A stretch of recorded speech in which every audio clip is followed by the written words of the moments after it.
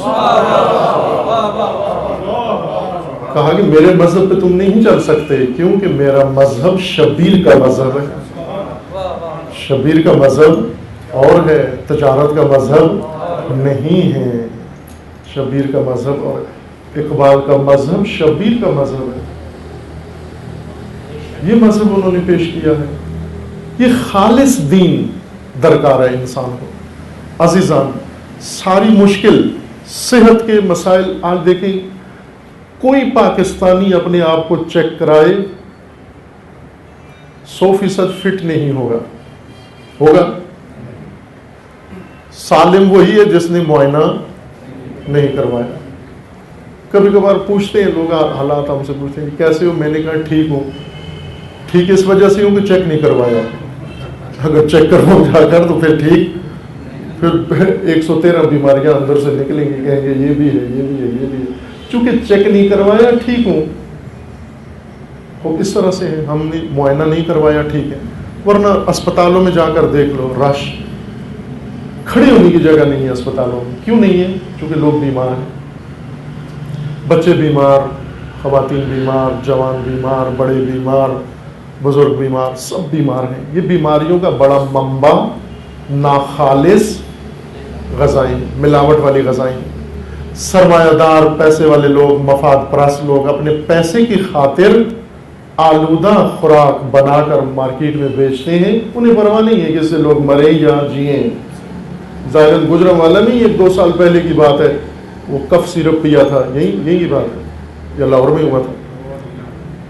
بیمار, کھانسی کے بیمار آئے, انہوں نے کھانسی کا شربت لیا, پتہ نہیں کتنے لوگ مر گئے. شربت علاج وہ بھی ناخالص. کارڈیالوجی لاہور کا واقعہ آپ کو یاد ہوگا, وہاں 70 آدمی دل کے مریض دل کی دوا کھانے سے مار گئے. ناخالص دوائیں, ناخالص کھانے, ناخالص خوراک.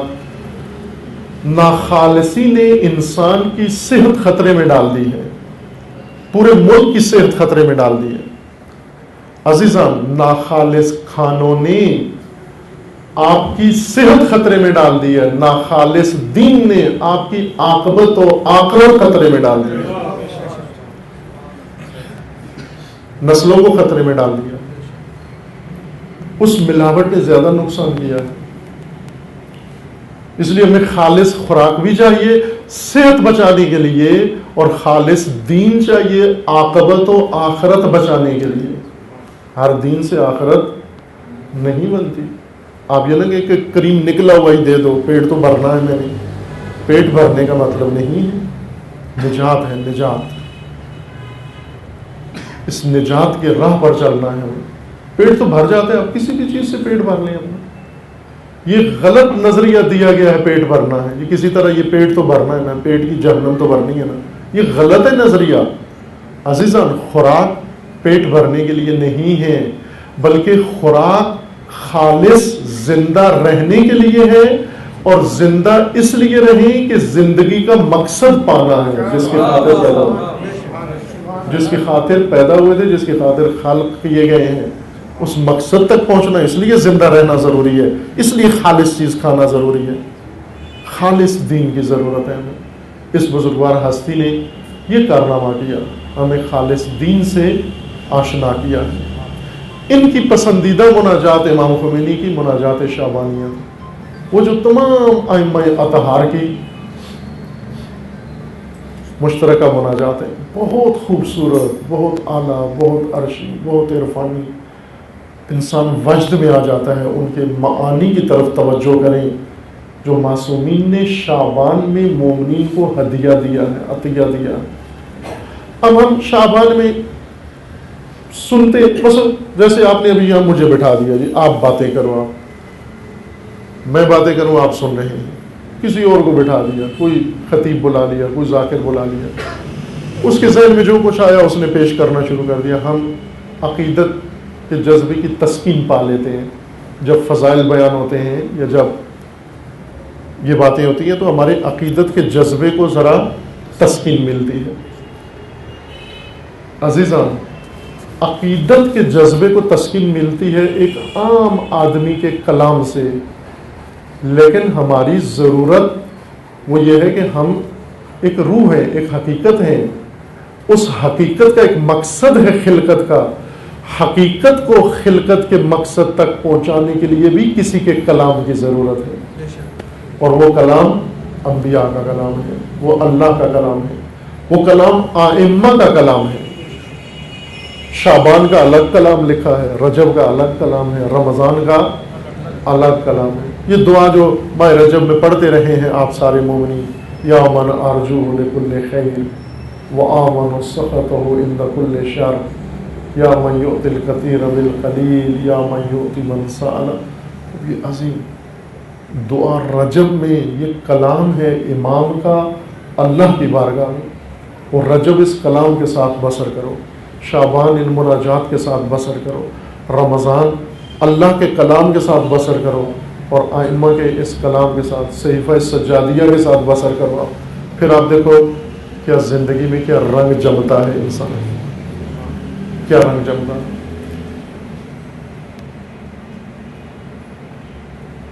اثر ہوتا ہے. ان ایام میں اپنے آپ کو تیار کریں ہم انشاءاللہ. اور بعضوں کو توفیق ہے، جیسے آج آقا نے ہمت کی، ہم سب کو یہ سعادت نصیب ہوئی، آپ کی زیارت بھی نصیب ہوئی، اور یہاں ایک محفل مجلس بھی ہو گئی، ادنا سا ذکر بھی ہو گیا. اسی طرح ہوتا ہے، ایک آدمی توفیق رکھتا ہے محلے کے اندر کسی جگہ اہتمام کر کے.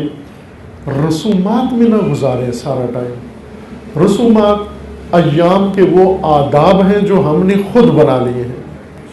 مثلا رمضان کی رسومات کیا ہیں؟ یہ افطار کی رسم الگ ہے، سحری کی رسم الگ ہے، پھر دن کی رسم الگ ہے. روزہ ہو یا نہ ہو رسم ضرور پوری کرنی ہے. رسومات، ہر چیز کے لیے رسومات بنا لی ہم نے.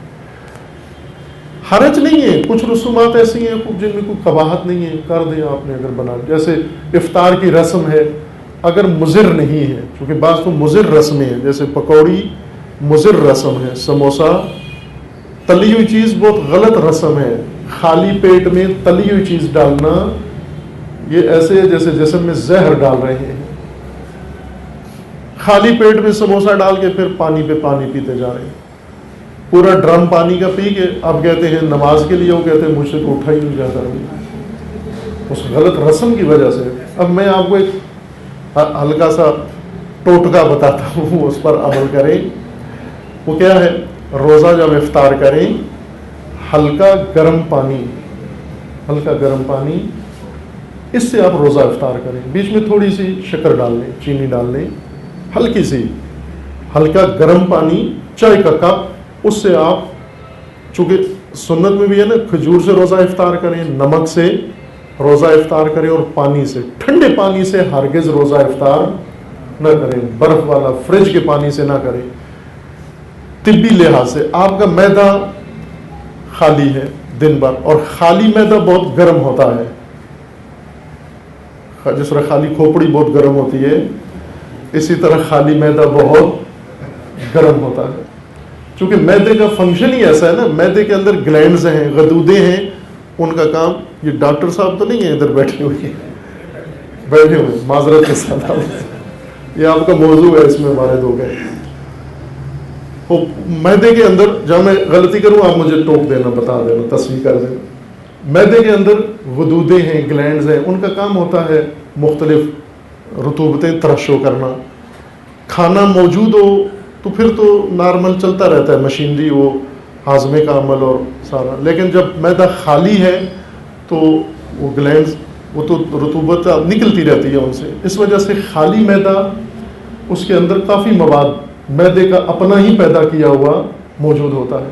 اس کے اوپر جب آپ ٹھنڈا پانی ڈالتے ہیں برف والا، تو یہ ایسے ہی ہوتا ہے جیسے جلتے انگاروں کے اوپر آپ پانی ڈالیں. کیا آواز نکلتی ہے؟ بالکل معدے کا یہی حال ہوتا ہے،